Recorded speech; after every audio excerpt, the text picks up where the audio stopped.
አሁን እዚህ እነሱ አቅማቸው እንዲህ ነው እንዲያ ነው እንደዚህ ሊያደርጉ ይችላሉ እንደዚህ ሊያደርጉ አይችሉም ብሎ ጉራ ከመንዛት ይልቅ እኔ በበኩሌ እኛ የሰላሙን ጥረታችን ሳንተው እስኪ እንሞካከር ብቻ ነው ለማለት የምችለው። የኢትዮጵያ መከላከያ ሰራዊት 4 ቀን ባልሞላ ጊዜ ውስጥ ነው የሻዕቢያን ምሽግ ደርምሶ ድምጥማጡን ያጠፋው ማለት ነው። የመከላከያ ሰራዊታችን የወራሪዎችን እብሪተኛ ኃይል እየሰባበረ ድርብርብ ድል በማፈስ ድቅድቅ ያለውን ጨለማ እየሰነጠቀ ባድመ ከተማን ለመቆጣጠር ገሰገሰ።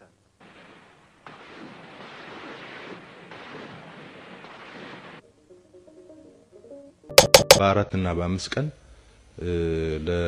ለብዙ አመታት ሻዕቢያ የገነባውን ኃይል በትንትኑ እንዲወጣ ተደርጓል። በጅግነት ብቻ ሳይሆን የገባው በፍጥነት ነው የገባው።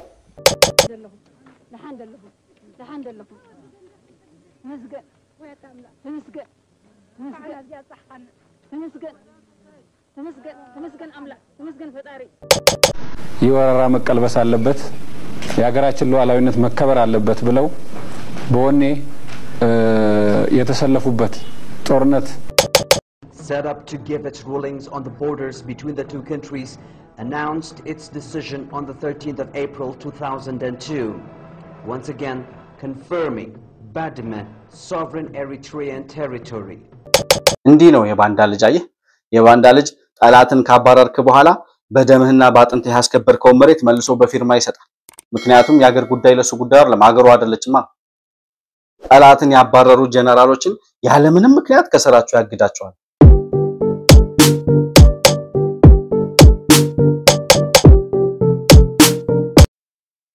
ሰላም ለእናንተ ይሁን የተከበራችሁ የመሆን መልቲሚዲያ ቤተሰቦች እንደምን አላችሁ ብሩክ የሾርቅ አሰፋ ከመሆን መልቲሚዲያ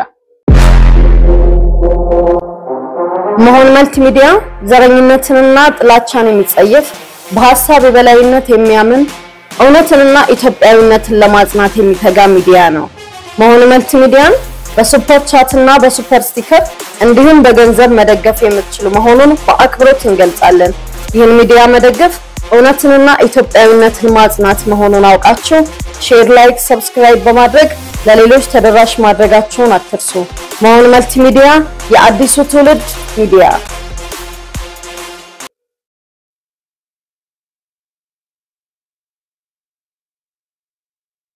በዛሬው ፕሮግራሜ ወቅታዊውን የኢትዮጵያና የኤርትራ ግንኙነትን አስመልክቶ በ1990 ዓመተ ምህረት የኢትዮ ኤርትራ ጦርነት ሲነሳ ከነበረው ሁኔታ ጋር ያነጻጸር የምንመለከትበትን ፕሮግራም ይዤላችሁ ቀርቤያለሁ መሆን መልቲሚዲያን ላይክ ሰብስክራይብ ሼር ማድረጋችሁን ሳትረሱ እንዲሁም በሱፐር ቻትና በሱፐር ስቲከር ድጋፍ ልታደርጉልን እንደምትችሉ እያስታወስኩኝ እስከ ፕሮግራሙ ፍጻሜ ድረስ አብራችሁ እንድትቆዩ በአክብሮት እጋብዛለሁ እንግዲህ የኢትዮጵያና የኤርትራ ግንኙነት ዛሬ ባለንበት ሁኔታ የኤርትራ መንግስት የጦርነት ነጋሪት መጎሰሙን ከህወሓት ጋር አንድ ላይ ሆኖ ጦርነት ጀምራለሁ እያለ እንቅስቃሴ ያደረገ ያለበት ሁኔታ ላይ ነው የምንገኘው የኢትዮጵያ መንግስት ምንም እንኳን ወደ ጦርነት መግባት አልፈልግም ነገሮችን በድርድር መፍታት ፈልጋለሁ እያለ በዲፕሎማሲያዊ መንገድ እየሄደ ያለበት ሁኔታ ቢኖርም የምናያቸው ሲግናሎች ጦርነቱ የማይቀር መሆኑን የሚያሳዩበት ሁኔታ ላይ ነው ያለነው ህወሓት የሚባለው የሻዕቢያ የመንፈስ ልጅም አብሮ ከሻዕቢያ ጋር የጦርነት ነጋሪት መጎሰሙን ተያይዞታል ራሳቸው በሚተነኩሱት ትንኮሳ ጦርነቱ ሊጀመር እንደሚችል የተለያዩ ምልክቶች የሚያሳዩበት ሁኔታ ላይ ያለነውና ነገር ግን በ1990 ዓመተ ምህረት ጦርነቱ ሊጀመር ሲል የነበሩ ሁኔታዎች ምን ይመስላሉ የሚለውን ነገር በደንብ መቃኘት ያስፈልጋል ካሁኑ ሁኔታ ጋር ስለሚመሳሰል ማለት ነው በዛን ጊዜ እንግዲህ በግል ፍቅራቸውን ሲጨርሱ የጫጉላ ጊዜያቸውን ሲጨርሱ ነው ወደ ጦርነት የገቡት ሻዕቢያና ህወሓት ማለት ነው በሁለቱ መካከል ንፋስ ገብቶ የራሳቸው የጥቅም ግጭት አጋጭቷቸው ነገሮች ወደ ጦርነት ማምራታቸውን እናስታውሳለን ከዚያ በኋላ ኢሳያስ አፈወርቂ የኢትዮጵያን ዳር ድንበር ተሻግሮ መጥቶ የባድመና ሽራሮን አካባቢዎች በመውረሩና ወረራ በመፈጸሙ የኢትዮጵያ መንግስት ወይም መለስ ዜናዊ ተወረርኩ ብሎ መግለጫ ሲያወጣ በመላው ኢትዮጵያ ምንም እንኳን የኢትዮጵያ ህዝብ ለህወሓት የነበረው ድጋፍ አንገት በላይ የነበረ ቢሆንም ሀገሩ ስትወረር የማይወደው ኢትዮጵያ ህዝብ ዳር እስከ ዳር ነቅሎ ወጥቶ ጦርነቱን እንዳካሄደ እና ወደ ግንባር እንደዘመተ ሁላችንም የምናስታውሰው እውነት ነው። የኢሳያስ አፈወርቂ ወረራ ወደ ጦርነቱ እንድንገባ ያደረገን የመጀመሪያው እርምጃ ሲሆን በዛን ጊዜ ግን ኢሳያስ አፈወርቂ ምን ያለ መግለጫ ይሰጥ ነበር? ጦርነቱን ለመጀመር ሲፈልግ ወይም ወረራ በፈጸመበት ሰዓት ምንድን ነበር የሚለውን ነገር ማስታወስ ያስፈልጋልና ዛሬ ያለበትን እብሪት ለማየት ለመቃኘት እንዲመቸን ያኔ ምን ሲል ነበር ኢሳያስ አፈወርቂ የሚለውን ነገር ልጋብዛችሁና ተመልሼ እመጣለሁ። ኢሳያስ አፈወርቂ ከኤርትራ ህዝብ ድምጽ ጋር ጥቅምት 23 1991 ባደረጉት ቃለ ምልልስ ባለፉት 30 የጦርነት ዓመታት ብዙ ነገሮችን ስላየና ስለተማር አሁን እዚህ እነሱ አቅማቸው እንዲህ ነው እንዲያ ነው እንደዚህ ሊያደርጉ ይችላሉ እንደዚህ ሊያደርጉ አይችሉም ብሎ ጉራ ከመንዛት ይልቅ እኔ በበኩሌ እኛ የሰላሙን ጥረታችን ሳንተው እስኪ እንሞካከር ብቻ ነው ለማለት የምችለው። የጦርነቱን መንገዳቸውን ካጠናቀቁ ተጨባጭ ሁኔታ ምን እንደሚመስል መሞከር መቻል አለባቸው። ያኔ በተግባር ስንሞካከር ያኔ እናረጋግጣለን ማለት ነው። ኢሳያስ አፈወርቂ ጥቅምት 23 1991 እንደተናገሩት ደግሞ እነኚህ ሰዎች ሰላም እንደማይፈልጉ አውጀዋል። ይህንንም በተደጋጋሚ ገልጸውታል። በዓለም ህዝብ ፊትም ቃል የገቡበት ጉዳይ ስለሆነ እኔ በበኩሌ ወደ ኋላ ይመለሳሉ አልልም። ቃላቸውን አጥፎ ወደ ኋላ ከተመለሱ ሊመጣባቸው የሚችለውን የፖለቲካ ኪሳራም በሚገባ ስለሚያውቁት ቀደም ሲል እንደገለጽኩት መቼ እንደምናጠቃ ጊዜና ቦታ እንመርጣለን ብለዋል። ይህ የሚሉት ጊዜ 2000 ዓመተ ምህረት ውስጥ እንገባ ከሆነ በእውነትም ጦርነቱ አይካሄድም ለማለት እንችላለን። የክረምት ወራት እንግዲህ አብቅቷል። ምን በመጠበቅ ላይ እንዳሉ እኔ በእውነቱ ለማወቅ አልችልም። እንደምትሰሙት ነው። የኢትዮጵያ መንግስት ምን እንደሚጠብቅ አላቅም። በኃይል በጦርነት ፍላጎታችንን አስፈጽማለን ያሉ ጦርነት እናስነሳለን ወይም እንጀምራለን ብለው መግለጫ ሰጥተዋል። እስካሁን ድረስ ግን አልመጡም እና ምን እየጠበቁ እንደሆነ አላቅም ይላል ኢሳያስ አፈወርቂ። የአምባገነኖች እብሪት እኔ በጣም ይገርመኛል። አፍንጫቸው ላይ ደርሶ ሞት አፍንጫቸው ላይ ደርሶ ቤታቸውን ያንኳኳ ደጃፋቸው ላይ ቆሞ ምንም አልተፈጠረም እያሉ ሲፎክሩ የሚሞቱ ከስልጣን የሚወርዱ አይመስሉም። ወይ ምን ተማምነው ነው እነዚህ ሰዎች? አሁን ኢሳያስ አፈወርቂ የኢትዮጵያ አንድ ክፍለ ሀገር የነበረች የኤርትራ ገዢ ነው። ነገር ግን በዚህ ልክ በኮንፊደንስ የኢትዮጵያ መንግስት ምን እያሰበ እንደሆነ አላቅም መጣለው ብሎ ነበር ተጠብቀው ቀረ አይነት መግለጫ ሲያወጣ ሰው ለመሞት እንደዚህ ይጣደፋል ወይ የሚለውን ነገር በደንብ እንድናስብ ያደርገናልና ኢሳያስ አፈወርቂ በዛን ሰዓት ያው የራሱ ጉዳይ አስፈጻሚዎች ስለነበሩ እዚህ 4 ኪሎም የነበሩት እነ መለስ ዜናዊ ጦርነቱ ቢጀመርም እሱን ከስልጣን ለመገልበጥ ጫፍ ድረስ እንደማይሄዱ ያቅ ነበር። ወይም ደግሞ በዛን ጊዜ በነበረው የህወሓትና የሻዕቢያ አሰላለፍ ራሱ ቀጥቅጦ የሰራቸው እንደሆነ ስለሚያቅ እና በቀላሉ አሸንፋቸዋለሁ የሚል ግምትም ነበረው። ህዝቡ ደግሞ ዳር ድንበሩ ተወረረ ሲባል ዳር ድንበሩን ለጠላት አሳልፈው የሚቀመጥ ኢትዮጵያዊ ስላልሆነ ያንን ጀብድ ፈጽመው የተወሰደበትን መሬት በደሙ ማስመለስ ችሏል። ኢሳያስ አፈወርቂ ግን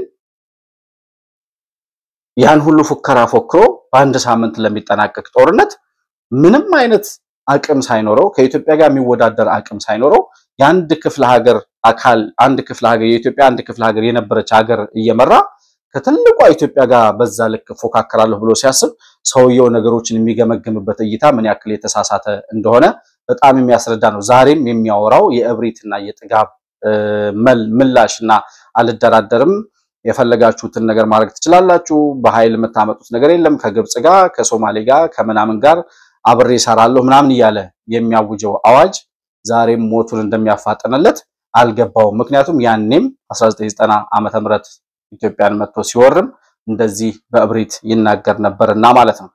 የጦርነቱ ስኬታማነት በዚህ ሁኔታ ጦርነቱ ተጀመረ። ጦርነቱ ከተጀመረ በኋላ ሻዕቢያ ለ9 ወራት ሲገነባው ለአንድ አመት ለሚጠጋ ጊዜ ሲገነባው የኖረውን ምሽግ ለረጅም ዘመናት ደግሞ ሲገነባው የነበረውን ሰራዊት የኢትዮጵያ መንግስት ወይም የኢትዮጵያ መከላከያ ሰራዊት 4 ቀን ባልሞላ ጊዜ ውስጥ ነው የሻዕቢያን ምሽግ ደርምሶ ድምጥማጡን ያጠፋው ማለት ነው። እና የኢትዮጵያ መከላከያ ሰራዊት ወደ ባድመ ዘምቶ የባድመና አካባቢዋ መሬት ሻዕቢያ ለዛን ያክል ጊዜ የተዘጋጀበትን በአራት ቀን ውስጥ ምሽጉን ሰብሮ ሲገባ ያኔ ሲናገር የነበረው ንግግር ምን አስቤ ነበር ምንኛ ነበር ብሎ ድንጋጤ ውስጥ እንደሚገባ ምንም ጥያቄ የለውም። ነገር ግን የሚማር ሰው አይደለም ኢሳያስ። ያኔ ከተሳሳተው ስህተት ያኔ እንኳን የሱ ያጎቱ ልጆች እና አቦይ ስብሃት እና መለስ ዜናዊ ምናምን ዘመዶቹ ቤተሰቦቹ ምናምን ናቸው የነበሩት። ለዚያም ነው የኢትዮጵያ መከላከያ ሰራዊት ምጽዋ ድረስ አልፎ ሂዶ ኤርትራ ሊገባ 60 ነው 40 ኪሎ ሜትር አካባቢ ሲቀረው መለስ ዜናዊ ተመለሱ ብሎ ኢሳያስ አፈወርቂ ስልጣኑን እንዳያጣ ሰራዊቱን ያስመለሰው ማለት ነው። እና ያ ሰራዊት ባድመና ሽራሮ ሲገባ እና አካባቢውን ሲቆጣጠር የነበረው የህዝቡ ስሜት ምን እንደነበረ የአካባቢው የባድመና ሽራሮ አካባቢ ያሉ የትግራይ እናቶች የኢትዮጵያ መከላከያ ሰራዊት ምን ይያሉ እንደተቀበሉት እሱን ላሳያችሁና ተመልሼ እመጣለሁ። ለመላላት እንዲሉ ግን ሰራዊቱ ይበልጥ እየተሰባበረ የሽንፈትን ጽዋ እንዲጎነጭ ተደረገ። ምሽጎቹን እንደ ተራ በቀረ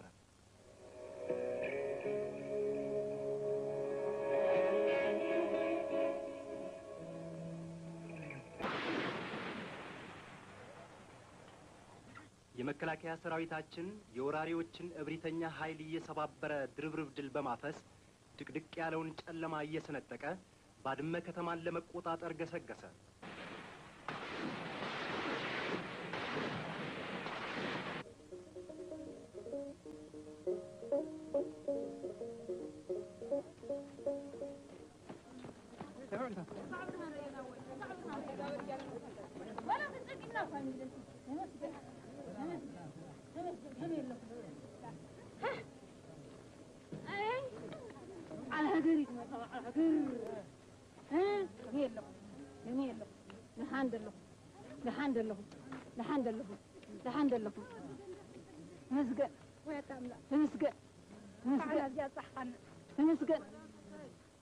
ተመስገን አምላክ ተመስገን ፈጣሪ ተመስገን ከማሪያ ተመስገን ሰንደቅ ዓላማችን በጀግናው ሰራዊታችን የተባበረ ክንድ በባድመ መሬት ላይ ዳግም ተውለበለበ።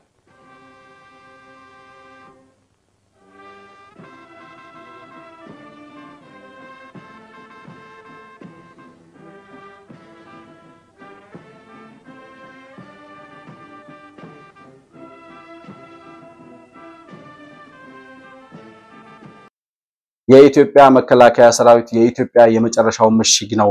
የትኛውም ዳር ድንበር ያለውን ኢትዮጵያዊ ትግራይም ሂድ ሞያሌም ሂድ መቀሌም ሂድ የፈለከው ቦታ በመላው ኢትዮጵያ በአራቱም ማዕዘን ብትዞር ምንም አይነት አደጋ ኢትዮጵያውያን ላይ ቢከሰትና ቢመጣ ያንን አደጋ ከኢትዮጵያውያን ላይ የሚያነሳውና ኢትዮጵያን የሚታደገው የኢትዮጵያ መከላከያ ሰራዊት ነው የምንለው ለዚህ ነው። የትግራይ እናቶች በዚህ ደረጃ እያለቀሱ ነው የተቀበሉት መከላከያ ሰራዊትን። እንኳን መጣችሁልን፣ እንኳን ደረሳችሁልን፣ እንኳን አተረፋችሁን እያሉ ሲቀበሏቸው ተመልክታችኋል። የሻዕቢያ ሰራዊት በአራት ቀን ውስጥ በ9 ወር ውስጥ ለአንድ ዓመት ለሚጠጋ ጊዜ ሲገነባው የኖረውን ምሽግ ነው። ከዚያም አልፎ ኤርትራን ነፃ ካወጣበት ጊዜ ጀምሮ ከ1984 ዓመተ ምህረት ጀምሮ ሲገነባው ሲያዘጋጀው የነበረውን ጦር ነው የኢትዮጵያ መከላከያ ሰራዊት በአራት ቀን ደርምሶ ሻዕቢያና ባድመና ሽራሮን ነፃ ያወጣው ማለት ነው። ወደ 60,000 የሚገመት የኢትዮጵያ ሰራዊት መስዋዕት ሆኗል እዛ ድንበር ላይ። አንዱ የዛሬው የኢትዮጵያ ጠቅላይ ሚኒስትር አብይ አህመድ የግንባሩ ተሳታፊ ወታደር እንደነበሩና እያለቀሱ ከተመለሱት ወታደሮች መካከል አንዱ ነበርኩ ብሎ ሲናገር ሰምተናል። እያለቀሰ የተመለሰበት ምክንያትም ያ ሁሉ ሰራዊት ተሰውቶ ጓደኞቹ ወንድሞቹ ተሰውተው ነገር ግን መለስ ዜናዊ ኤርትራ አስመራ እንዳይገቡ ኢሳያስ አፈወርቂን ከስልጣኑ ገልብጦ ዛሬ የደረስንበትን ዛሬ ያለንበትን ችግርና ሰቆቃ የሚሆነውን ሰው ከስልጣኑ ላይ ማንሳት ሲቻል ዛሬ ላለንበት ሰቆቃ እንድንዳረግ ያደረገን ያኔ ኢሳያስ አፈወርቂን ከቦታው ላይ እንዳይነሳ መለስ ዜናዊ ስለከለከለ ነው። በዛ ምክንያት ያለቀሱ ከተመለሱ ወታደሮች መካከል አንዱ ነበርኩ ይላል አብቹ። ኦኬ፣ በዚህ ሁኔታ በአራት ቀን ውስጥ የባድመና ሽራሮን አካባቢ ተቆጣጥሮ የኢትዮጵያ መከላከያ ሰራዊት የሻዕቢያን ጦር ወደ መጣበት መልሶ ካባረረው በኋላ ጦሩን ሲመሩ የነበሩ ሰዎች እነማን ነበሩ? ይሄንን ጦር ይመሩ የነበሩት በሰዓቱ ምን ይሉ ነበር እነማንስ ነበሩ የሚለውን ነገር ነው በደንብ ላሳያቸው የፈለኩት ዛሬ አንዱ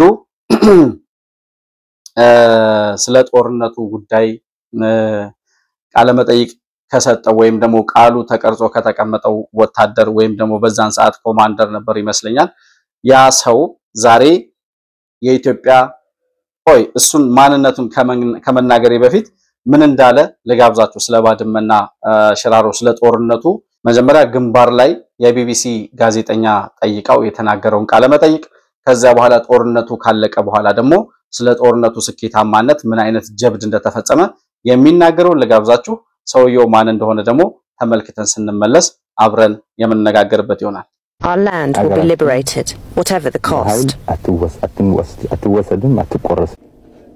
Ethiopia eventually retook the strategically important border village of Badme that Eritrea had occupied since May 1998. Now, the village is deserted, apart from a few guarding soldiers. An Ethiopian commander, who didn't want to reveal his name, is unrepentant about what happened here. One should expect casualties during battle, that's a fact. And remember, I didn't give you any figures.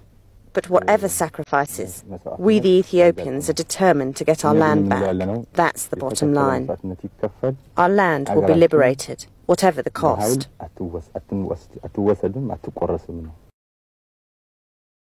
በአራትና በአምስት ቀን ለብዙ አመታት ሻዕቢያ የገነባውን ኃይል በትንትኑ እንዲወጣ ተደርጓል በጅግነት ብቻ ሳይሆን የገባው በፍጥነት ነው የገባው ጠላት በሚያደናግር ፍጥነት ይህ ሰው የዛሬው የኢትዮጵያ መከላከያ ሰራዊት ኤታማዦር ሹም ፊልድ ማርሻል ብርሃኑ ጁላ ይባላሉ በዛን ሰዓት ወጣት እያለ የባድመን ጦርነት ካካሄዱትና ጦሩን ከመረሩት አመራሮች መካከል አንዱ እሱ ነበርና ሲናገር እንደሰማችሁት ለብዙ አመታት የገነባውን ሻዕቢያ ሲገነባው የኖረውን ምሽግ በአራት ቀን ነው ደርምሰን የገባ ነው እና ጠላት ባልጠበቀው ሁኔታ በሚያደናግር ጠላትን ራሱ ግራ በሚያጋባና በሚያደናግር ፍጥነትና ብቃት ነበር የተወጣ ነው ይላል እና የኢትዮጵያ መከላከያ ሰራዊት justifiable የሆነ just cause ይዞ የሚንቀሳቀስ ፍትሃዊ የሆነ ጦርነት የሚያካሂድ ሰራዊት ስለሆነ ጠላትን አደናግረን ማለት ባልጠበቀው መንገድ ኢሳያስ አፈወርቂ ባልጠበቀው ፍጥነትና አቅም በብቃት በተመራ መከላከያ ሰራዊት በዛ ላይ ደግሞ ህዝቡም ከጎን ቆሞ አንድ ላይ ከሰራዊቱ ጋር ደጀን ስለሆነ ይሄን ጦርነት በአጭር ጊዜ እንድናጠናቀቅ ምክንያት ሆኖናል መንገድ ሰጥቶናል እድልም ፈጥሮልናል ይላል እና መጀመሪያ የቢቢሲዋ ጋዜጠኛ ስትጠይቀው የሚናገረው ነገር ሰምታችሁት ከሆነ በምንም አይነት ሁኔታ ምንም አይነት ዋጋ ተከፍሎ ይላል ኢትዮጵያ ተቆርሳ ኢትዮጵያ በሌላ አካል ተወስዳ አትቀርም ኢትዮጵያ ተቆርሳ አትኖርም ማንኛውም ዋጋ ተከፍሎ መሬቷን እናስመልሳለን ሉዓላዊነቷን እናስከብራለን ይላል እንዲህ ነው ጀግና ማለት አየህ ታሪክ እንደዚህ ነው የሚቀመጠው ለሀገር መስዋዕት መሆን ለሀገር መሞት ከዚያ በኋላ ለሀገርህ የሰራው ፍሬ አፍርቶ ሀገርህ ደግሞ በሚገባህ ልክ ቦታ ሰጣ ዛሬ ደግሞ በአመራርነት ትልቁን የኢትዮጵያ መከላከያ ሰራዊት እየመራ ዛሬ ላይ መገኘቱ ለሱ የሚገባውን ክብር ተሰጥቶታል በያስባለውና በዚህ ደረጃ ጀግና የነበረ የባድመን ጦር የመራ ኤታማዦር ሹም ነው ፊልድ ማርሻል ብርሃኑ ጁላ ቀጣዩ የዛን ሰዓት የ1990 የባድመን ጦርነት ከመሩ የጦር አመራሮች መካከል አንዱስ ማን ነበር ምን ብሎ ነበር በዛን ሰዓትስ የሚለውን ነገር ልጋብዛችሁ ሻዕቢያ ጋር የተደረገው ጦርነት 60 ሚሊዮን ህዝብ ድንጋይ ወረወረበት ጦርነት ነው ይሄ ጦርነት የግለሰቦች ጦርነት ሊሆን አይችልም ጦርነቱ ውጤት ዋነኛ ምክንያት አንደኛው የጦርነቱ ፍትሃዊነት ነው ሁለተኛው ደግሞ የህብረተሰቡ ሙሉ ተሳትፎ ነው ሶስተኛው የሰራዊቱ ንቁ ተሳትፎ ነው አራተኛው ደግሞ የመንግስት ብቁ አመራር ነው ውጤቱ በዚህ ነው የመጣው ጦርነቱ በከፍተኛ ጀግንነት ባጠረ ኪሳራ ምናልባትም በወቅቱ በነበረው አነጋገር የኢትዮጵያ ህዝብ በሙሉ ቢመጣም ያልቅበታል ተብሎ በቂ ዝግጅት የተደረገበት መከላከል ቁመና በቂ ቶክስ ክምችት የነበረበት ከ100 ኪሎ ሜትር ያላነሰ የፈንጂ ክምችት የነበረበትን በዚህ ባጭር ጊዜ እና በአነስተኛ ኪሳራ ጦርነቱ በእኛ የበላይነት እንዲደመደም ተደርጓል። ጀነራል አበባው ታደሰ እንግዲህ በዛን ጊዜ ወጣት በነበረበት ሰዓት የኢትዮጵያን ጦር እንዴት እንደመራውና ምን አይነት ስኬታማ ውጊያ እንደነበር በምን አይነት ሁኔታ ድል እንዳደረገ ሲናገር ነው የሰማነው። እነዚህ ሰዎች ህያው ሆነው ዛሬ ለደረስንበት ሁኔታ ዛሬ ደግሞ በኃላፊነት ተቀምጠው ስናያቸው በእርግጠኝነትም ኢትዮጵያ ጀግኖች ልጆች እንዳሏትና የሚጋደሉላት ከሷ በፊት እኔ ብለው ቀድመው የሚሞቱላት ልጆች እንዳሏት ማረጋገጫ ማህተም ናቸው። ሶስተኛው ጀነራል ይሄንን ጦር ከመሩት አመራሮች መካከል እነዚህ ሰዎች ማቀርብላችሁ በምክንያት ነው። መጨረሻ ላይ የምለው ነገር ስላለኝ ነው። ሶስተኛው ጀነራል ከዚህ ቀጥሎ ስለ ኤርትራው ስለ 1990 የኢትዮ ኤርትራ ጦርነት የሚነግሩን ደግሞ ጀነራል አለምሸት ደግፌ ናቸው። እሳቸው የሚሉትን ደግሞ ሰምተን ተመልሰን መጥለን አገራችን ተወራሪ እንደመሆኗ መጠን ወራውን ለመመከት ዳር እስከ ዳር ሁሉም የኢትዮጵያ ህዝቦች ከዚህ በፊት በታሪክ ታይቶ በማይታወቅ ደረጃ ሁሉንም ክልል ባቀፈ መንገድ የሀገሪቷ ህዝቦች በሙሉ የተንቀሳቀሱበትና የወረራ መቀልበስ አለበት የሀገራችን ሉዓላዊነት መከበር አለበት ብለው በወኔ የተሰለፉበት ጦርነት ስለነበር ህዝባዊ ጦርነት በመሆኑ ህዝቡ ልጆቹን በመስጠትም በንብረቱም በሞራልም በሁሉም መስክ የደገፈውና የተንቀሳቀሰበት ጦርነት በመሆኑ የሁለተኛው የድሉ ምክንያት ይሄ ህዝባዊነቱ ነው ማለት ይቻላል። በጣም የሚገርመው ጀነራል አለምሸት ደግፌ በኃላፊነት ደረጃ መከላከያ ሰራዊት ውስጥ እያገለገሉ ያሉ ጀግና የጦር መሪ ናቸው። ጀነራል አለምሸት ደግፌ በባድመ ጦርነት በጣም ጀብድ ከፈጸሙ ጀነራሎች መካከል አንዱ ነበሩ እና ሶስቱም ጀነራሎች የሚነግሩ ነገር ምንድነው? ፍትሃዊ ውጊያ ነበር። ሉዓላዊነታችን ለማስከበር ተወረን የተወረርነውን የተቀማነው መሬት ለማስመለስ ይሄድንበት ህዝቡ ከጎናችን እንዲቆም የሆነበት የህዝባዊ ጦርነት ስለሆነ ህዝቡ የራሱ ውጊያ የራሱ ጦርነት ስላደረገው ሰራዊቱ ተነካው ተደፈርኩ በሚል ወኔ ያደረገው ውጊያ ስለሆነ ኢሳያስ አፈወርቂ ይዞት የመጣውን ጦር በአራት ቀን ውስጥ መልሶ ወደ ጉያው እንዲሸጉጥ ወደ ቀፎ ውስጥ እንዲያስገባ ወደ መጣበት ተመልሶ እንዲሸኝ በአራት ቀን ውስጥ ማድረግ ችለናል ይላሉ እነዚህ ጀነራሎች። ይሄ ሁሉ ውጊያ ከተደረገ በኋላ ባይዘዌ እነዚህን ጀነራሎች ልክ ይሄን የባድመ ጦርነት አልቆ መለስ ዜናዊ ወደ አልጀርስ ስምምነት ሄደ። ጀነራሎቹ ላይ የሆነውን ነገር ከመናገሬ በፊት አልጀርስ ስምምነት ወደ 60,000 ሰራዊት አልቆ የኢትዮጵያ መከላከያ ሰራዊት ተሰውቶ ፍትሃዊ የሆነ ጦርነት ተካሂዶ ህዝብ ከሰራዊት ጎን ተሰልፎ ሰራዊቱ በቁርጠኝነት ተዋግቶ የጦር አመራሩ በቁርጠኝነት አዋግተው ደምና አጥንት ተከስክሶበትና ደም ፈሶበት የኢትዮጵያ ጀግና መከላከያ ሰራዊት አባላት ተሰውተው የተወረረውን የኢትዮጵያን ዳር ድንበር በደማቸውና በአጥንታቸው መልሰው ካስከበሩ በኋላ መለስ ዜናዊ አልጀርስ ስምምነት ላይ ሄዶ ይሄንን በመስዋዕትነት የተመለሰውን የኢትዮጵያ ዳር ድንበር መልሶ ለኢሳያስ አፈወርቂ ፈርሞ ሰጠ።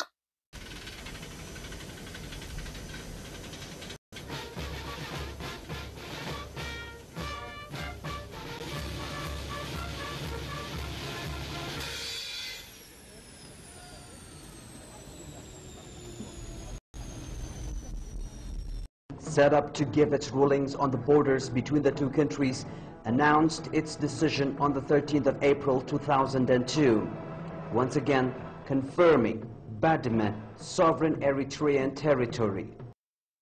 ቆይ አሁን እዚህ ጋር ጥያቄ ማንሳት እንፈልገው ይሄ ሰውዬ የኢትዮጵያ መሪ ነው ካላችሁኝ ኢሳያስ አፈወርቂ መጥቶ ወሮት የነበረው መሬት ለማስመለስ ጦርነት ጠራ ተወረርኩ አለ ሰራዊቱ ዘመተ የጦር አመራሩ ሰራዊቱን አዘመተ ተዋጋ ደምና አጥንት ከፍሎ አስመለሰ ካስመለሰ በኋላ መልሶ ሄዶ ፈርሞ ሰጠው ለኢሳያስ አፈወርቂ በጦርነት ያስመለስነው መሬት ያለ ጦርነት ኢሳያስ አፈወርቂ መልሶ ወሰደ ምን ማለት ነው መለስ ዜናዊ ደም እንዲፈስ ስለፈለገ ነው ጦርነቱ እንዲካሄድ የፈለገው ወይስ መሬቱ እንዲመለስ ነው መሬቱ እንዲመለስ ከሆነ መሬቱ ከተመለሰ በኋላ መልሶ ለሻዕቢያ ለምን ሰጠው?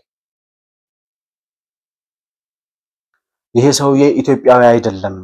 የኢሳያስ አፈወርቂ ጉዳይ አስፈጻሚ እንጂ ስለ ኢትዮጵያ የሚገደው ሰው አይደለም። በጣም ብዙ የምናነሳቸው ኬዞች አሉ። የባድመ መሬት በመስዋዕትነት የተመለሰው መሬት አሳልፎ ለኢሳያስ አፈወርቂ በፊርማው ፈርሞ መስጠቱ ብቻ አይደለም። ኤርትራ ስትገነጠል የኢትዮጵያን የባህር በር ቀይ ባህርን የሚያክል የአሰብ ወደብን በገዛ ፍቃዱ ለኤርትራ የሰጠ ሰው ነው። የግመል መጠጫ ነው ብሎ የትኛው መሪ ነው የባህር በርን የሚያክል ትልቅ ሀብት የተፈጥሮ ሀብት ያውም ቀይ ባህርን የሚያክል ስትራቴጂካዊ ቦታ ግመል መጠጫ ነው ብሎ ለኢሳያስ አፈወርቂ ወይም ለሌላ ሀገር የሚሰጠው? የትኛው ሀገር መሪ ነው? እንዴት ነው ወደብ እንደሚጠቅም የማይገባው መለስ ዜናዊ? ኢትዮጵያን ለመጉዳት ካለው ስር የሰደደ ጥላቻ እና ኢትዮጵያን ለመጉዳት ካለው ታሪካዊ ፍላጎት እንጂ የባንዳነት ስሜት እንጂ የወደብ ጥቅም ሳይገባው ቀርቶ ነው ብሎ የሚያስብ ሞኝ ካለ የመለስ ዜናዊና የህወሓት ተፈጥሮ አልገባውም ማለት ነው። ነገር ግን በዚህ ሁኔታ ያ ሁሉ ሰራዊት ከተሰዋ በኋላ በገዛ ፍቃዱ መለስ ዜናዊ እንደገና ፈርሞ ሰጠው። በዛን ጊዜ የአልጀርሱን ስምምነት የዘገበው ሰውዬ ምንድነው ያለው? ሁለት መላጦች አለ ማበጠሪያ ለማግኘት ያደረጉት ጦርነት ነው የሚመስለኛል። ለማበጠሪያ ሁለት መላጦች ለማበጠሪያ ለፀጉር ማበጠሪያ ሲሉ የሚያደርጉት ጦርነት ነው አለ። መላጣ ምን ያደርግለታል ማበጠሪያ ሲጀምር? ሁለቱም ተዋግተው ማበጠሪያውን ካገኙ በኋላ አይጠቀሙበትም ማለት ነው። እንደዛ ነው የሆነው የባድመና የኢትዮጵያ ጦርነት በ1990 የነበረው። ነገር ግን በዚህ ሁለት መላጦች ባደረጉት ጦርነት መስዋዕት የሆኑ የኢትዮጵያ ልጆች አሉ። እሱ ብቻ አይደለም። ያንን ጦርነት መርተው ጠላትን በአራት ቀን ውስጥ ጠላት የመሸገውን ምሽግ ከባድ ምሽግ የኮንክሪት ምሽግ ሰብረው መስዋዕትነት ከፍለው የሚመሯቸውን ወታደሮች መስዋዕት አድርገው ዳር ድንበራቸውን የኢትዮጵያ ሉዓላዊነት ያስከበሩትን እነዚህን አሁን ያሳዩኋችሁን ጀነራሎች ጀነራል አበባው ታደሰን፣ ጀነራል አለምሸት ደግፌን እንዲሁም እዚህ ላይ አላስገባሁትም እንጂ ጀነራል ባጫ ደበሌ ከስልጣናቸው አባረራቸው መለስ ዜናዊ። ለምን? የኤርትራን ጦርነት የመሩት ኤርትራ እንድትሸነፍ ያደረጉት ሰራዊቱን በሞራልና በእልህና በወኔ እንዲዋጋ ያነሳሱትና የመሩት ሰዎች እነሱ ስለሆኑ እንዴት ኢሳያስ አፈወርቂን ታሸንፉብኛላችሁ ብሎ እነ ጀነራል አበባውን ያለ ምንም ምክንያት ከስልጣናቸው አገዳቸው፣ ከስራቸው አባረራቸው። እንዲህ ነው የባንዳ ልጅ። አየህ፣ የባንዳ ልጅ ጠላትን ካባረርክ በኋላ በደምህና ባጥንት ያስከበርከው መሬት መልሶ በፊርማ ይሰጣል። ምክንያቱም የሀገር ጉዳይ ለሱ ጉዳይ አይደለም፣ ሀገሩ አይደለችማ። ጠላትን ያባረሩ ጀነራሎችን ያለ ምንም ምክንያት ከስራቸው ያግዳቸዋል። በጀግንነት ስለተዋጉ መስዋዕት ሆነው ስላለፉ ልጆቻቸውን ማለት የሚመሯቸውን ወታደሮች እንደ ልጆቻቸው የሚያዋቸውን ወታደሮች መስዋዕት አድርገው ዳር ድንበር ስላስከበሩ ለምን የኢትዮጵያን ዳር ድንበር አስከብራችሁ ለምን ሻዕቢያን አሸነፋችሁ ብሎ ከስልጣናቸው ላይ አነሳቸው መለስ ዜናዊ። ከዛ ሲቀጥል በጣም እኮ የሚያሳፍረው የህወሓትና የሻዕቢያ ጨዋታ እኮ ያኛው ያለ ምንም ምክንያት መጥቶ የሰው ድንበር ይወራል። እዚህ ያለው የኢሳያስ አፈወርቂ ወኪል መለስ ዜናዊ ተወረርኩ ብሎ ጦርነት ያውጅና ሰራዊቱ ሂዶ ዘምቶ በደምና ባጥንት ዋጋ ከፍሎ መስዋዕት ሆኖ ዳር ድንበሩን ካስከበረ በኋላ መልሶ በፊርማው ይሰጣል። በፊርማው ሂዶ አልጀርስ ስምምነት ላይ ፈርሞ የሰጠውን ቦታ ደግሞ መልሶ አልሰጥም ብሎ ይከለክላል። እኔ እኮ እንደዛ የተቃቃ ጨዋታ ምን አይነት ጨዋታ ሲጫወቱብን እንደኖር እኮ በጣም ነው ግራ የሚገባኝ። መለስ ዜናዊ ሂዶ በራሱ ፊርማ ዓለም ያየው ፈርሞ የሰጠውን ቦታ ስዩም መስፍን የሚባለው ደንቆሮ ደግሞ መጣና ምን ይለናል? የባድመ እና ሽራሮ ቦታ ለኢትዮጵያ ተፈረደላት ብሎ አስታውሳለሁ። ያኔ ኤሌመንታሪ ተማሪ ነበርኩኝ። ባድመ ለኢትዮጵያ ተወሰነላት ብለን በትምህርት ቤት ሰላማዊ ሰልፍ ወጥተናል። የደስታ ሰላማዊ ሰልፍ። The rule of law has prevailed over the rule of jungle. This decision has rejected any attempt by Eritrea to get reward for its aggression.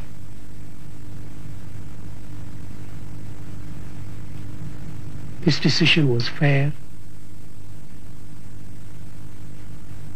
and legal. Badama and its surroundings, which Eritrea invaded and occupied May 1998 on the basis of its false claims, has now been decided by the commission that Badama and its surroundings belong to Ethiopia. እንደዚህ ነው ሲጫወቱብን የኖሩት ራሳቸው ፈርመው ሰጥተው ከዛ በኋላ ይመጡና ለኛ ተፈረደልን ይሉናል ከዚያ በኋላ ደግሞ ምን ያደርጋሉ የተፈርመው የሰጡትን መሬት አይ አንሰጥም ብለው እንዳይወስድ ደግሞ ይከለክላሉ በዛ ሁኔታ 20 አመት ሙሉ የለውጡ መንግስት ያብቹ መንግስት እስኪመጣ ድረስ አብቹ ወደ ስልጣን እስኪመጣ ድረስ 20 አመት ለሚጠጋ ጊዜ የኢትዮጵያ መከላከያ ሰራዊት ጦርነትም ሰላምን በለለበት ሁኔታ ደንበር እየጠበቀ የቀበሮ ጉድጓድ ውስጥ እንዲኖር ፈረዱበት እንደዚህ ነው ግፍ የተፈጸመው ሀገር ላይ እንዲህ ነው በደል የተሰራው ሀገር ላይ ዛሬ ዞር ብለን ስናየው ምኑነን ነው የዛን ያክል ጊዜ በሰመመን ውስጥ የነበር ነው አብዛኛው ኢትዮጵያዊ ሰመመን ውስጥ ገብቶ ካልሆነ በስተቀር ይሄን ያክል ደባና ተንኮል ሲፈጸም እንዴት ነው ይሄ ሰው የኢትዮጵያዊ ነው ወይ ብሎ መጠየቅ ያልተቻለው እንደ ኢትዮጵያዊ ነው ወይ የፖለቲካ ፓርቲዎችም በዛን ጊዜ ህወሓት ጋርና ኢህአዴግ ጋር ሲፋለሙ የነበሩ የፖለቲካ ፓርቲዎች እነመለስ ዜናዊ ሲከራከሯቸው እንደ ኢትዮጵያዊ ነው እንደ ኢትዮጵያዊ እኮ አይደለም እነዚህ ሰዎች መታየት ያለባቸው እንደ ጠላት እንደ ቅኝ ገዢ ታይተው በቃ ኮሎናይዜሽን ከኢትዮጵያ ላይ መነቀል አለበት ብለው እነዚህ ሰዎች በወጋት የነበረባቸው እንጂ የትኛውም ሀገሩን የሚመራ መሪ የራሱን ሀገር ዳር ድንበር በደምና ባጥንት ያስከፈለውን ያስመለሰውን ዳር ድንበር መልሶ በፊርማ አይሰጥም የራሱን ሀገር የቀይ ባህርን የሚያክል የባህር አክሰስ የመውጫ በር ያለ ምንም ምክንያት ለጠላት ሀገር አሳልፎ አይሰጥም ራሱ ጠላት ካልሆነ በስተቀር ማለት ነው እና አብዛኛው ኢትዮጵያዊ ደንዝዞና በሰመመን ውስጥ ኑሮ ካልሆነ በስተቀር እንዲህ አይነት ደባ ሲፈጸም ያልሰማ ነው ያልነቃ ነው ያላየ ነው ለምንድን ነው እላለሁ እኔ ዞር ብዬ ሁኔታዎችን ሳያቸው ማለት ነው እና ከዚያ በኋላ አብቹ መጣ 20 አመት ሙሉ ሰላምም ጦርነትም የነበረበት ሁኔታ እንዲቋጭና ነገሮች በሰላም የኢትዮጵያና ኤርትራ ሰላም እንደገና ተመልሶ የሰላም አየር እንዲነፍስ አደረገ በዛ እንቅስቃሴው በዛ ድርጊቱ የዓለም የሰላም ኖቤል ሽልማት አሸናፊ ሆነ ሎሬት ሆነ አብቹ እና በኢትዮጵያና በኤርትራ ሰማይ ስር ሰላም ነፈሰ የተለያዩ ተገናኙ የፍቅርና የሰላም ግንኙነቶች ቀጠሉ ከዚያ በኋላ አሁን ላለንበት ሁኔታ ምን አደረሰን የሚለውን ብዙ ጊዜ ስለሰራውት ከህወሓት ጋር ተያይዞ በመጣው የፕሪቶሪያ ስምምነት ምክንያት ኢሳያስ አፈወርቂ አኮረፈ ከዚያ በኋላ ከፕሪቶሪያው ስምምነት ላይ ደግሞ በእንቅርት ላይ ጆሮ ደግፍ እንዲሉ የወደብ ጥያቄ አንስቶ የአሰብ ወደብን ማምጣት አለበት አለው አብቹ ከዚያ በኋላ ኢሳያስ አፈወርቂ እዛው የቀንዳውጣ ኩብኩባው ውስጥ ገባ ማለት ነው ምክንያቱም ሌባ የዘረፈውን ስለሚያቅ ያንን የዘረፈውን ነገር ደግሞ መልሶ መስጠት ስለማይፈልግ አሁንም ያስፈራራ ለመኖር የወሰደውን ነገር መልሶ ለመስጠት ፈቃደኛ ስለማይሆን አሁንም መሳሪያ እየነቀነቀ የጦርነት ነጋሪት እየጎሰመ ያለበት ሁኔታ ነው ያለው ኢሳያስ አፈወርቂ ከአብቹ በኩል የቀረበለት ጥያቄ አብረን እንልማ አብረን እንደግ የአሰብን ወደብ ዘርፈህን የወሰድከው እዚህ ያስቀምጥከውን ያንተን ጉዳይ አስፈጻሚ እዚህ ያስቀምጠህ ሳይገባህ እንዲሰጥህ አድርጎ ሰጠህ እንጂ የአሰብ ወደብ የኢትዮጵያ ንብረት ነው ስለዚህ አሰብን አምጣ እኔም ደግሞ ላንተ የሚገባህ ልስጥህ አብረን እንልማና አብረን እንደግ ሲለው አያያይ አይቻለም እኔም አላድግም እናንተም አታድጉም ማለት እንዲህ አይነቱን ደናቁርት ታዲያ በምን አይነት ሁኔታ ነው ነገሮችን መፍትሄ መስጠት የሚቻለው የሚለው ነገር ላይ ያለነው አሁን ያለንበት ሁኔታ የ1990 ዓመተ ምህረት የጦርነት ነጋሪት ጉሰማ መልሶ የመጣበትና ኢሳያስ አፈወርቂ ምናልባትም ለመጨረሻ ጊዜ የሚያደርገው ጦርነት ነው ተብሎ ይጠበቃል ይሄን ጦርነት ከጀመረ ማለት ነው ምክንያቱም አሁን እነዚያ የኢትዮጵያ ልጆች ተመልሰው መጥተዋል ኢሳያስ አፈወርቂን የባድመና ሽራሮ መሬት ወሮ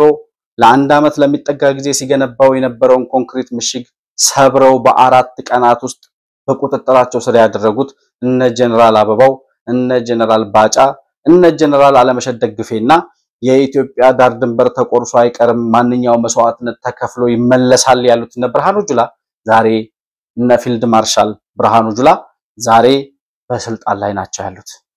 ከዛም ሲያልፍ አብቹ የሚባል ያኔ ባድመና ሽራሮ ላይ ወንድሞቹን ጓደኞቹን የሰዋው ተመለሱ ሲባል ያለቀሱ ከተመለሱ ሰራዊት መካከል አንዱ የነበረው ያ ጀግና ወታደር ዛሬ የኢትዮጵያ ጠቅላይ ሚኒስትር ሆኗል። ስለዚህ እነዚህ ጀግኖች ያኔም የኢትዮጵያን ዳር ድንበርና ሉዓላዊነት ያስከበሩ ናቸው። አሁንም ኢትዮጵያ በታሪካዊ ስህተት ያጣቸውን ንብረትና ሀብቷን እናስመልሳለን፣ ሉዓላዊነቷን እናስከብራለን። ህወሓት የሚባል ቅኝ ገዢ ህወሓት የሚባል የጠላት ጉዳይ አስፈጻሚ የኢትዮጵያ ስልጣን ላይ መጥቶ ተቀምጦ የሰራቸውን ስህተቶች በሙሉ መልሰን እናርማቸዋለን የሚሉ ጀግና የኢትዮጵያ ልጆች የኢትዮጵያ ስልጣን ተቆጣጥረዋል። ስለዚህ ዛሬ መለስ ዜናዊ እንዳደረገው የኢትዮጵያ መከላከያ ሰራዊት ዳር ድንበሩን ካስከበረ በኋላ ባድመና ሽራሮን በእጁ ካስገባ በኋላ እየገሰገሰ ወደ አስመራ ሲያቀና የኢሳያስ አፈወርቂ ያጎት ልጅ ወይም ያክስት ልጅ የሆነው መለስ ዜናዊ ተመለሱ ብሎ እንዳስመለሳቸው አይነት ሰራዊት ዛሬ የለም። ዛሬ ይቺ ጦርነት ትለኮስ እንጂ ይቺ ጦርነት ከተጀመረች ኢሳያስ አፈወርቂን ከመቀመጫው ላይ ለ40 ዓመት ለሚጠጋ ጊዜ የበሰበሰበትን ያንን ዙፋኑን ገልብጠው ከነበረበት ቦታ ላይ ታሪክ አድርገውት ሳይመለሱ አይመጡም ወደ ኢትዮጵያ ተመልሰው እነዚህ ጀግኖች። ይሄንን ያቃል ኢሳያስ አፈወርቂ። ትላንትናም ያኔም በ1990 መለስ ዜናዊ ተመለሱ ባይላቸው ኖሮ እስካሁን ኢሳያስ አፈወርቂ የኢትዮጵያ ችግር የኢትዮጵያ እንቅፋት የኢትዮጵያ መሰናክል ሆኖ አይቀመጥም ነበር። እነዚህ ሰዎች ምንም ነገር ምንም አይነት ዋጋ ተከፍለው የኢትዮጵያን ዳር ድንበር የኢትዮጵያን የባህር በር መልሰው ወደ ባለቤቱ እንደሚያመጡ እርግጠኞች ስለሆነ ነው ዛሬ በምንም አይነት ሁኔታ ኢትዮጵያ የባህር በሯን ሳታገኝ አትቀርም ብለን በእርግጠኝነት የምናገረው። ለዛሬ ያቀረብኩላችሁ ፕሮግራም የ1990ና አሁን ያለውን የኢትዮጵያና የኤርትራ የጦርነት ነጋሪት ጉሰማ አስመልክቶ የሁለቱን ዘመናት ግንኙነትና በዛን ጊዜ የነበሩ ጀነራሎችና አሁን ያሉበትን ሁኔታ የቃኘሁበት ፕሮግራም ይህንን ይመስላል። መሆን መልቲሚዲያን ላይክ፣ ሰብስክራይብ እና ሼር ያደረጋችሁ ቤተሰብ መሆናችሁና ለሌሎች ተደራሽ እንዲሆን ማድረጋችሁ እንዳትረሱ። በሱፐር ስቲከርና በሱፐር ቻት ድጋፍ ልታደርጉልን እንደምትችሉም በድጋሚ ለማስታወስ እወዳለሁ። አብራችሁኝ ስለነበራችሁ እጅግ በጣም አድርጌ አመሰግናለሁ። በሌላ ፕሮግራም እስከምንገናኝ ድረስ ሰላም በያላችሁበት ለእናንተ ይሁን። መሆን መልቲሚዲያ ዘረኝነትንና ጥላቻን የሚጸየፍ በሐሳብ የበላይነት የሚያምን እውነትንና ኢትዮጵያዊነትን ለማጽናት የሚተጋ ሚዲያ ነው። መሆን መልቲሚዲያን በሱፐር ቻትና በሱፐር ስቲከር እንዲሁም በገንዘብ መደገፍ የምትችሉ መሆኑን በአክብሮት እንገልጻለን። ይህን ሚዲያ መደገፍ እውነትንና ኢትዮጵያዊነትን ማጽናት መሆኑን አውቃችሁ ሼር፣ ላይክ፣ ሰብስክራይብ በማድረግ ለሌሎች ተደራሽ ማድረጋችሁን አትርሱ። መሆን መልቲሚዲያ የአዲሱ ትውልድ ሚዲያ